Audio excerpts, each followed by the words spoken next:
자, 이제 시장 대응에 필요한 내용들 체크해 볼게요. 글로벌 인사이트 시간인데요. 오늘은 그레너리 투자자문 이완수 대표 모셨습니다. 대표님 안녕하세요. 네, 안녕하십니까? 네, 반갑습니다. 자, 오늘의 주제 바로 말씀드리도록 하겠습니다. 오늘의 주제는요. 하반기 증시 상승 모멘텀, 연준의 금리 인하일까?입니다. 저도 궁금해요. 아니, 고용 데이터가 너무 안 좋게 나와서 그쵸, 네. 이제는 뭐 금리를 내리냐 마냐보다도 빅컷이냐 아니냐 이런 이야기까지 나오고 있습니다. 정말 내려줄까요? 일단은 뭐 시장의 기대감이 사실 높아지고 있어요. 네. 왜냐하면은 또 두 가지 측면에서 볼 수가 있는데, 첫 번째는 계속 파월 의장이 얘기했던 게 노동시장이 너무 견고하다. 그다음에 경제 성장률이 무너지질 않고 있다. 그 얘기가 있는데, 지난주에 사실 뭐 7월 노동보고서를 보면은 실업률도 4.2%로 좀 높아졌고요. 그다음에 비농업 부분 고용 변화도 한 7만 3천 건으로 시장 전망치 한 10만 건에 비해서 크게 하회를 했거든요. 그러다 보니까 이제 노동시장이 이제 균열이 가는 게 아니냐, 이렇게 얘기가 되고 있고, 두 번째는 제가 이제 계속 말씀드렸듯이 이제 파월 의장이 어떻게 보면 약간 FOMC 회의에서 약간은 좀 자기 고집을 부리고 있지 않느냐 계속 말씀을 드렸어요. 그런데 네.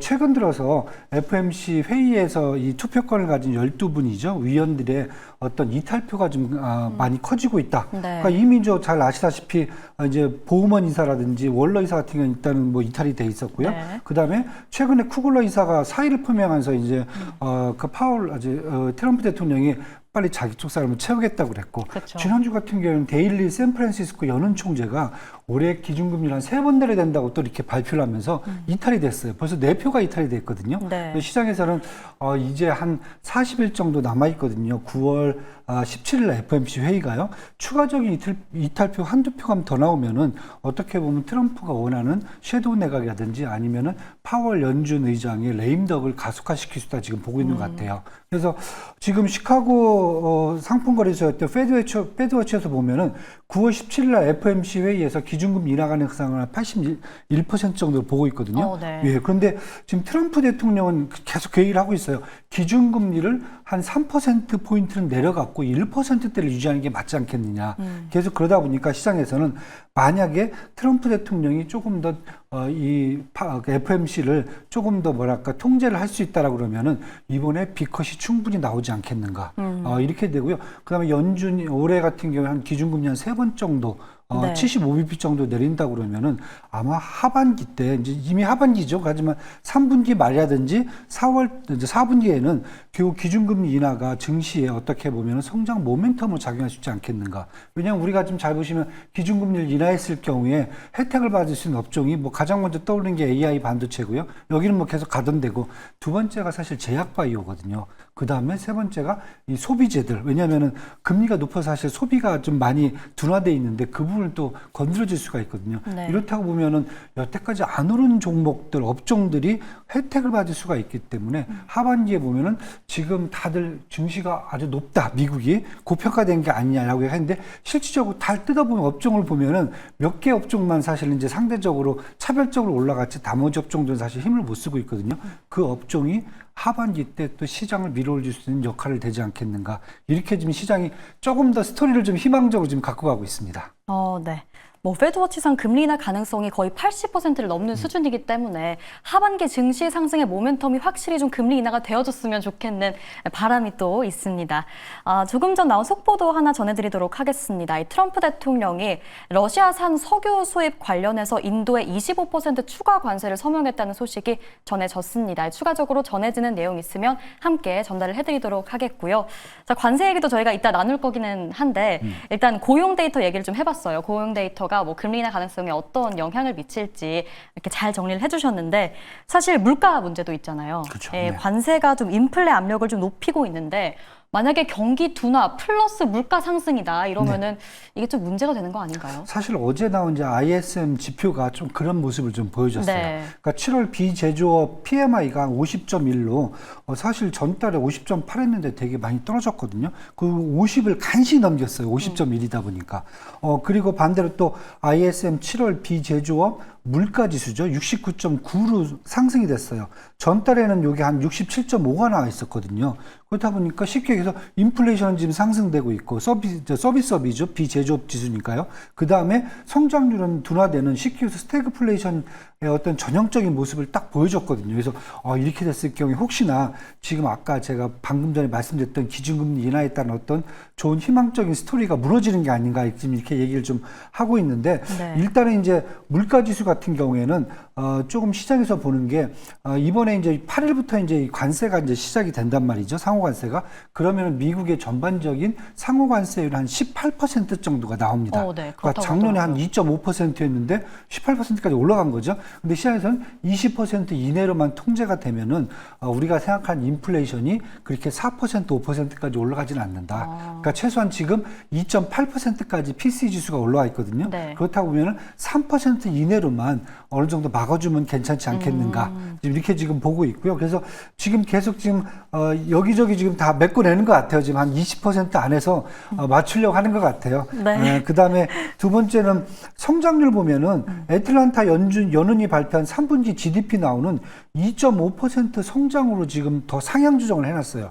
그만큼 반대적인 측면에서 경기가 회복될 수 있는 여지도 좀 충분하다고 지금 보고 있거든요. 그래서 그런 측면에서 본다면은 앞에서 얘기한 ISM의 어떤 비제조업 PMI 이런 것들은 심리적 지표이기 때문에 네. 실질적인 지표하고는 약간 괴리가 있을 수 있다. 그래서 아직까지는 일단은 스태그플레이션에 대한 약간 우려감이 살짝 나오긴 했지만은 여기는 서비스업 지수다. 그리고 제조업 지수라든지 실물 경기 쪽에서는 또 다르게 또 해석될 수가 있기 때문에 이건 좀 지켜보셔야 될 것 같다. 이렇게 좀 보셔야 될 것 같습니다.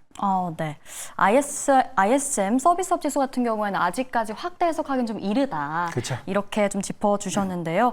그리고 또 관세에 대해서도 조금 전에 인도 관련해서 얘기가 나오기도 했는데 어제도 또 발언들이 쏟아져 나왔거든요. 그렇죠. 반도체, 의약품, 의약품. 의약품은 뭐 일단 시작은 미약하지만 그렇죠. 거의 뭐 250%까지 간다 이런 얘기까지 나왔는데 네. 이게 현실적으로 가능한 건가요? 사실 뭐 다들 타코가 아니냐, 또 트럼프가 네. 또 치킨아웃 한다 이렇게 네. 얘기를 하고 있는데 저는 그거보다는 지금 트럼프가 제시한 내용이 뭐냐면은 일단은 낮은 관세율로 시작하겠다.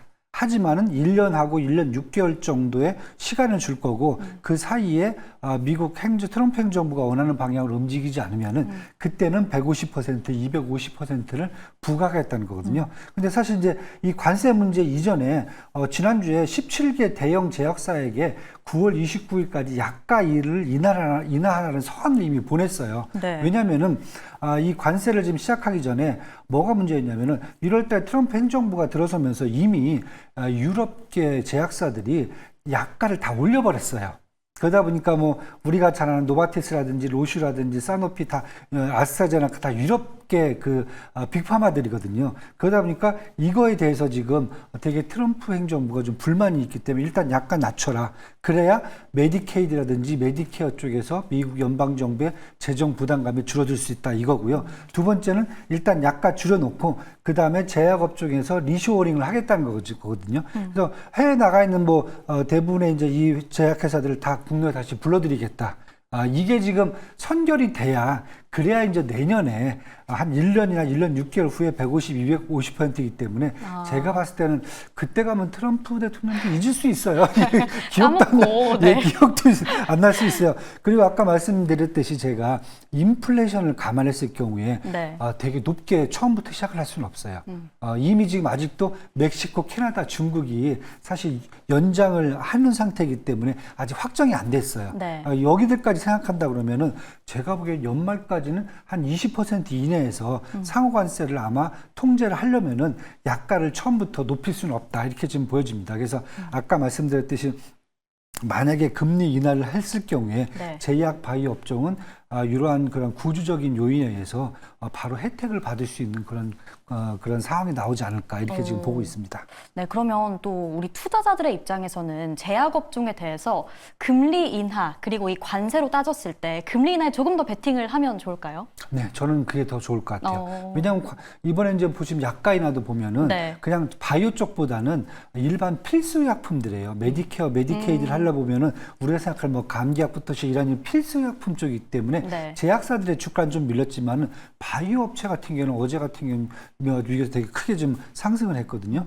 그래서 그렇게 또 차별화가 좀 되고 있기 때문에 무조건 모든 제약 바이오들이 관세 영향을 받아갖고 주가라든지 이런 것들이 밀린다라고 보지는 않습니다. 대신에 저는 금리 인하의 효과를 조금 더 받지 않을까 이렇게 지금 보고 있습니다. 네, 바이오 섹터 전망까지 함께 짚어주셨는데요. 그럼 마지막으로 한 가지만 여쭙겠습니다. 지금 개장 전에 많은 기업들의 실적이 나왔는데 우버 실적 어떻게 보셨는지 궁금해요. 네, 우버 실적 사실 뭐 잘 나왔죠. 제가 봐도 전망한 것만큼 지금 나온 것 같고요.